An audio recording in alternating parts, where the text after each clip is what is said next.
E recebendo hoje, aqui no estúdio do programa Nossa Informação, com muita alegria, meu amigo Marcel Farias, é o ponto principal aí com relação às escolas cívico-militares, é um cara que tem trabalhado já há muito tempo, líder da frente pelas escolas cívico-militares na Praia Grande e contribuindo junto ao deputado estadual Tenente Coimbra por toda a região da Baixada Santista. Marcel, uma alegria recebê-lo aqui. Obrigado por ter aceito o nosso convite. E você, que é o grande líder aí da Escola Cívico-Militar e também na região da Baixada Santista. Ô Bruno, bom dia Bom dia Carlos, bom dia a todos que estão nos acompanhando. É uma alegria imensa, para mim que é uma alegria imensa estar aqui com vocês e podendo contribuir e respondendo as perguntas relacionadas ao tema, que isso é muito importante. Então vamos começar, né? A gente sabe que a extrema esquerda sempre levanta a bandeira contra as escolas cívicos militares. É uma pergunta que não quer se calar para esclarecer para que esses que estão nos assistindo. As escolas cívico-militares representam uma nova modalidade de ensino? Olha, não. E aí que está a grande questão, Carlos. Na verdade, as escolas cívico-militares, onde elas foram implantadas, elas mostram realmente a realidade da coisa. Não foi alterado nada, apenas os militares aparecem como colaboradores dos trabalhos, seja administrativos, mas a parte pedagógica continua a critério da Secretaria de Educação. Isso não muda em absolutamente nada. Infelizmente, é a esquerda que ideologiza a discussão. Vamos lembrar que estados comandados por políticos de esquerda têm escola cívico-militar.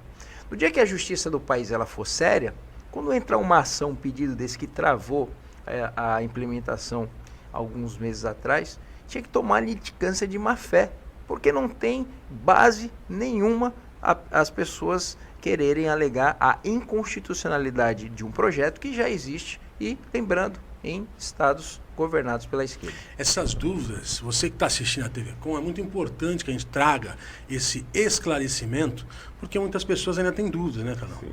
E a pessoa, na dúvida, às vezes alguém que seja contrário, alguma coisa, acaba trazendo uma informação, e aí justamente o valor da gente trazer aqui essa informação para combater as fake news. Por exemplo, o programa representa, Marcel, uma militarização da escola. Quer dizer que a escola, a partir do momento que tiver esse modelo, vai ser militarizada? Não. E vamos lembrar que é o modelo escola cívico-militar. Não é a escola militar, que também apresenta grandes resultados. Então, na verdade, como eu falei, existe uma cooperação dos militares na gestão administrativa das escolas. Recentemente, nós até passamos nessa audiência um vídeo que explica bem esse tipo de colaboração, inclusive depoimentos das próprias pessoas que trabalham na escola, diretor falando, professor e pais de alunos. Bom, esse modelo terá o seu projeto político, pedagógico alterado? Não, vamos lembrar que toda a grade programática, né, a grade curricular, ela vai obedecer e vai continuar obedecendo à Secretaria de Educação, né, e definidos pelos padrões do IDEB também. Então isso não muda em absolutamente nada, isso é mais uma mentira que a esquerda fala, e inclusive usando frases como, por exemplo, que escola não é quartel, né? Eu já digo assim, escola também não é lugar de fumar maconha, né, e de vandalismo. Então o que acontece? Essa ideologização que eles dizem acontecer com as escolas cívico-militares, pelo contrário. Ali nós vamos proteger os nossos jovens para que eles sejam apenas ensinados nas matérias de conhecimento, de raciocínio lógico e ideias como posicionamento político, religião e outras coisas que cabe à família. Isso realmente não vai acontecer. Você vê que todos esses pontos que o Marcel está falando, Carol, nos faz entender o porquê que tem filas. Exatamente. Né? Quando você vê que, olha, tal lugar vai ter uma escola cívico-militar, aí tem fila dos pais.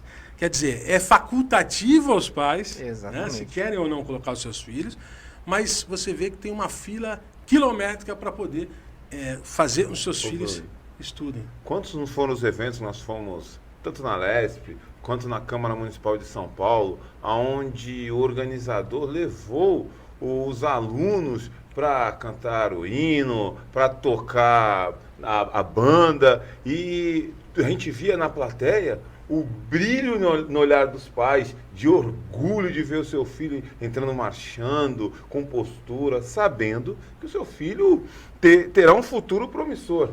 Exatamente. Eu não consigo ver um pai que queira outra coisa diferente para o seu filho, né? O Marcel, nesse sentido, os professores têm uma preocupação, e aí fica bem para os funcionários da escola, Sim. para os professores, a equipe pedagógica, tem uma preocupação que os militares passem a ministrar aulas. Isso vai acontecer, os militares vão entrar lá e vão começar a ministrar todas as aulas, os professores vão ser mandados embora. É isso que vai acontecer? Não, Bruno, o professor continua tendo a sua autonomia dentro do que lhe cabe na questão do ensino, né? Ele tem a prerrogativa ali da atenção dos alunos e ele vai dar sua aula normalmente. Olha que interessante. É sabido que as nossas escolas elas estão tomadas pelo vandalismo, né, por agressões entre alunos e também de professores.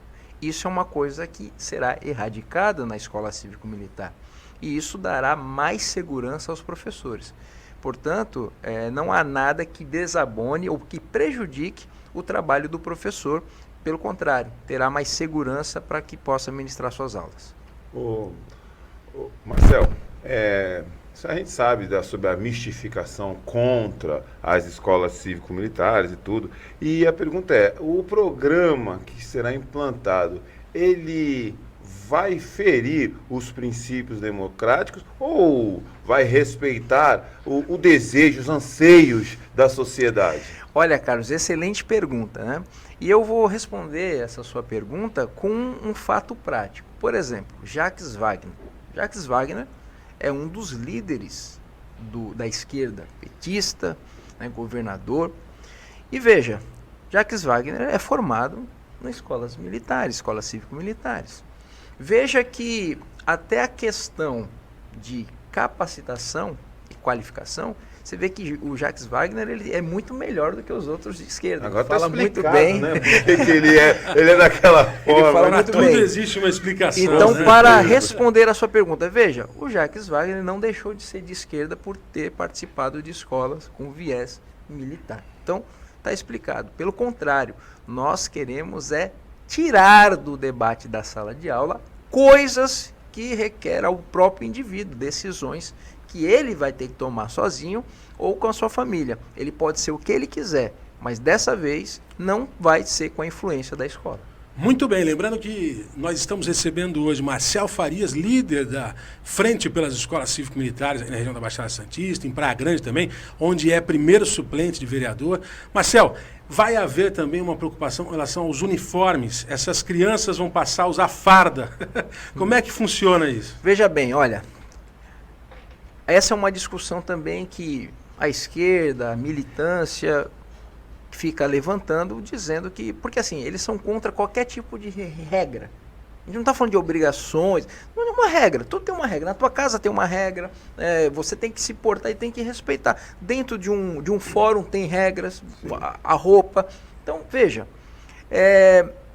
terá um uniforme padronizado. Agora, eu pergunto, não tem uniforme na rede de ensino municipal? Tem uniforme. Exatamente. Não tem uniforme na rede estadual? Tem uniforme.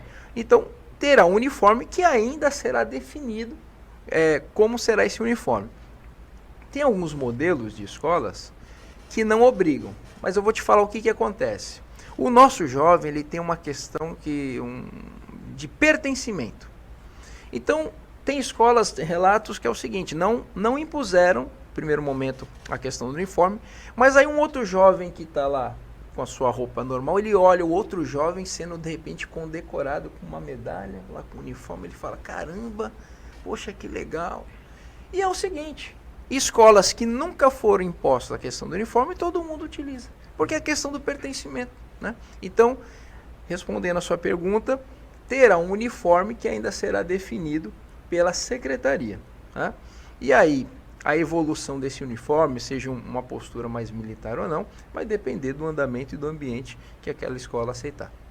Vem cá, Marcel, as escolas cívico-militares, elas selecionam os alunos através de critérios pré-estabelecidos por desempenho escolar ou inscrição? Como é que funciona? Vamos lá. Vou aproveitar e já falar das escolas. Quais são as escolas que se enquadram nessa situação?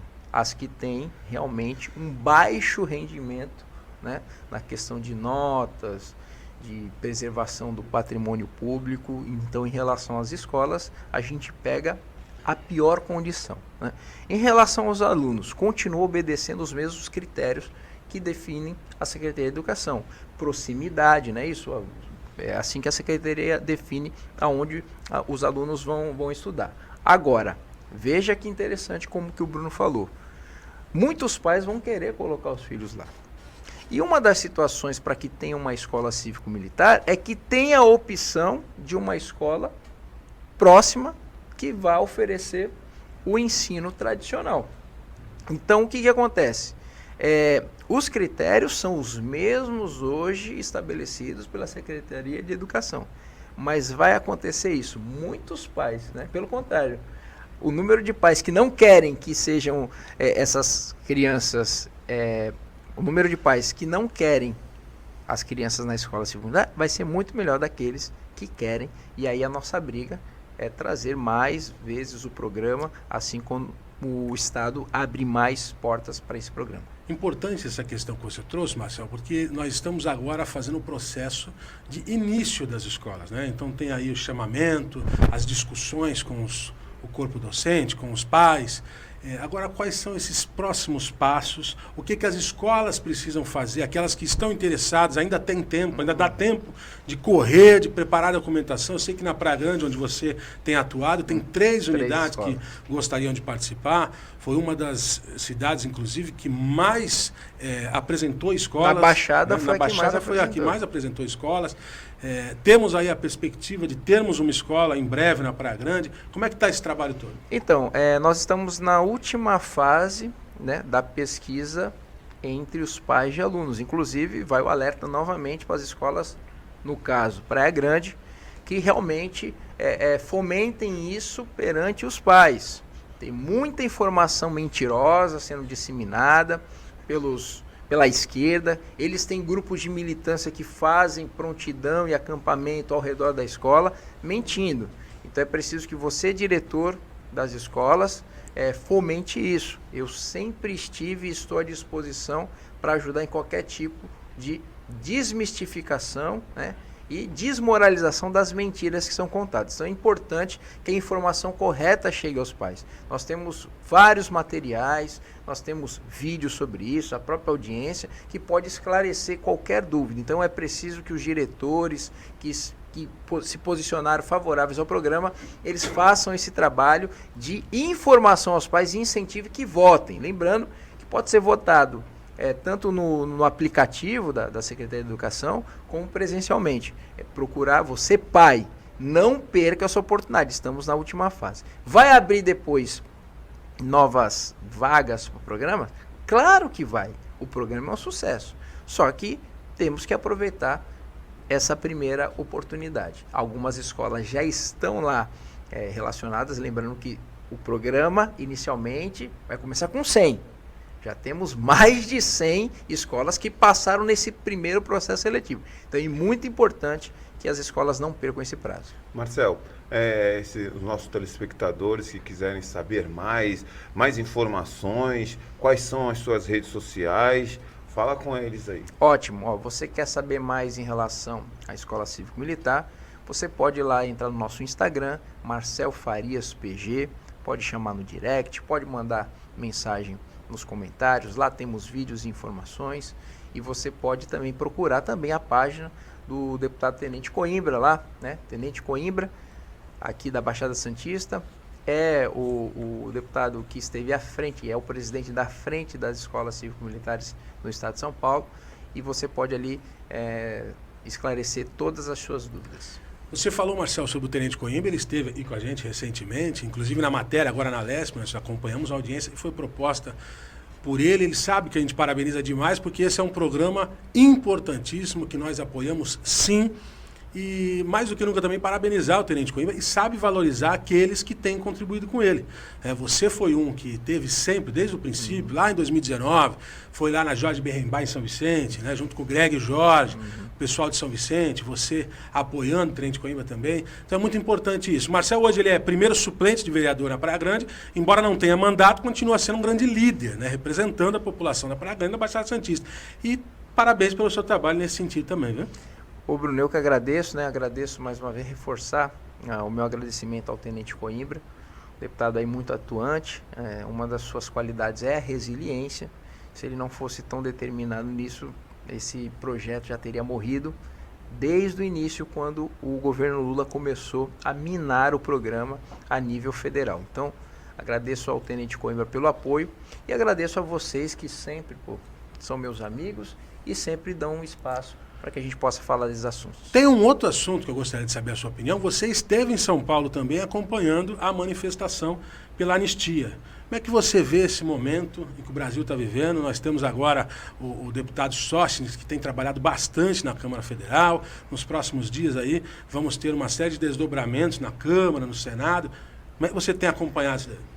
Olha, Bruno, do ponto de vista jurídico, né, nós que somos formados no direito, nós ficamos pasmos de como que é tocado, né, todo esse processo, né, ferindo a Constituição, devido processo legal, Código Penal, o nosso sistema aqui é acusatório, mas virou inquisitório, né, do ponto de vista jurídico, é uma tristeza gigantesca. Inclusive eu falo o seguinte, o operador do direito que fala que isso é normal e que não vê problema nenhum ou está silenciado, é mau caráter. Porque se você, na faculdade de Direito, você responde as perguntas, as questões, com base no que o Supremo está fazendo, você toma 0. Então, como é que tem um cara que vai falar que está tudo certo? Tá? Então, assim, é natimorto todo esse processo. Não era nem para continuar, é nulo. Né? Mas vamos lá, em relação à manifestação. Eu vi com bons olhos, fiquei muito feliz, porque o povo não se intimidou. Né? Tivemos um excelente número de pessoas lá e a anistia, né, que eu até falo, a anistia é o que nós temos hoje, porque na verdade só se anistia quem foi condenado. Né? Tem pessoas que sequer foram condenadas ou sequer cometeram o crime, não há prova nenhuma. Mas eu fiquei muito feliz pela mobilização das pessoas, feliz por ver governadores se unindo a esse movimento. E isso nos traz uma esperança, Bruno. Em meio a esse caos, isso nos traz uma esperança de dias melhores. Ô, Marcel, como é que você vê esse fato que tem acontecido nos últimos dias na Câmara de Deputados em relação ao PSOL, que levantou a bandeira, pediu a cassação da deputada Carla Zambelli e no momento que veio a Comissão de Ética votando favorável à cassação do deputado Glauber Braga, que agrediu um militante do MBL, e como é que você vê essa diferença? Quando é contra alguém, um oponente deles, eles são bem radicais, sem anistia, e quando é com eles, é perseguição. Olha, Carlos, eu falo o seguinte, né? A história, ela tá aí para que a gente não cometa os erros do passado. A Revolução Francesa, ela foi isso. Né? Os jacobinos começaram a pedir guilhotina para todo mundo. No final, eles foram guilhotinados. O que quer dizer isso? É que o sistema, ele não tem ideologia. Né? O sistema, ele vai usar um grupo ideológico, e usa a esquerda há muito tempo, né? Mas no final das contas, ele vai olhar para o lado dele. Então, o que acontece? A incoerência, a falta de critério, o relativismo, é uma marca da esquerda latino-americana. Eu até falo o seguinte, eu posso até discutir sobre plano político com alguém de esquerda, mas tem que ser alguém sério. Hoje, se você realmente é de esquerda, você vai dar um ponto positivo para o pessoal do Rui Pimenta lá, o PCO, não é isso? PCO. Eles não defendem o que está acontecendo aí. Então, esse pessoal, ele só tem 2 tipos de situação, Carlos. ou tem problemas sérios cognitivos, tem problema mental severo, tá? Ou são vigaristas mau caráter, sabem muito bem o que estão fazendo. Porque, por exemplo, contra a anistia, mas no passado foram a favor de anistiar sequestradores, assassinos, pessoas que cometeram crime. Então, é difícil você argumentar com o pessoal que não está preocupado com isso. Por exemplo, se você tem problemas severos, cognitivos, você não tem o que você fazer. A pessoa não tem entendimento para aquilo. E o outro é um mau caráter. Por isso que eu falo, não adianta a gente gastar saliva querendo mostrar o óbvio para esse pessoal, se o pessoal é mau caráter. O Brasil, infelizmente, é o país dos vigaristas. E esses, na sua maioria, não que a direita não tenha, tá? Mas na sua maioria, esses vigaristas estão lá na esquerda. O que o Marcel colocou é muito importante para a gente poder trazer uma reflexão que eu acho que é fundamental nesse momento. Você pode ser daquilo que você bem quiser. Você pode ser de direita, de centro, de esquerda. Você pode ter o seu posicionamento. Você pode ser apolítico. Né? Você pode não gostar de política e falar assim, eu só vou viajar, eu vou pegar as dicas do Dr. Fernando Netinho e vou sair viajando pelo mundo. Você pode fazer o que você quiser. Só que para qualquer que seja a sua decisão, em certos momentos existe um limite. Existe um limite entre o que é certo e errado em qualquer situação. Nós sabemos, por exemplo, que é errado você cometer um crime contra alguém. Você atentar contra a vida de alguém é errado. Você pode ser de esquerda, de direita, qualquer lado, você sabe que isso é errado. Então, uma série de fatos que têm acontecido nesse momento ultrapassam esse limite. Você deixar uma cabeleireira que foi movida por um sentimento ali, seja qual for, de ir lá se manifestar, e acabou pichando uma estátua, deixar ela presa 14 anos, fere esses limites morais. Não é só a Constituição, é um limite natural do ser humano. Então, é importante, mais do que nunca, que a nossa sociedade esteja atento para isso. Porque se nós acabarmos ultrapassando esses limites a todo instante, não vai dar um resultado positivo, não tem como dar um resultado positivo. Por isso que nós temos trazido aqui sempre a importância de trazermos equilíbrio nas decisões, pacificarmos a política nacional e, sem dúvida nenhuma, para que nós tenhamos um bom resultado, para que nós possamos caminhar com o país pacificado, o primeiro passo é anistia nesse momento. Depois, a gente vai ver o que a gente concorda, o que a gente discorda, a gente vai seguir em frente. Muito obrigado pela sua participação. Eu deixo já o meu tchau, Carlão. Que Deus abençoe você, Deus abençoe a sua família, Deus abençoe o nosso Brasil. Carlos Rubens. Que Deus abençoe a todos vocês. Tenham um forte e glorioso abraço.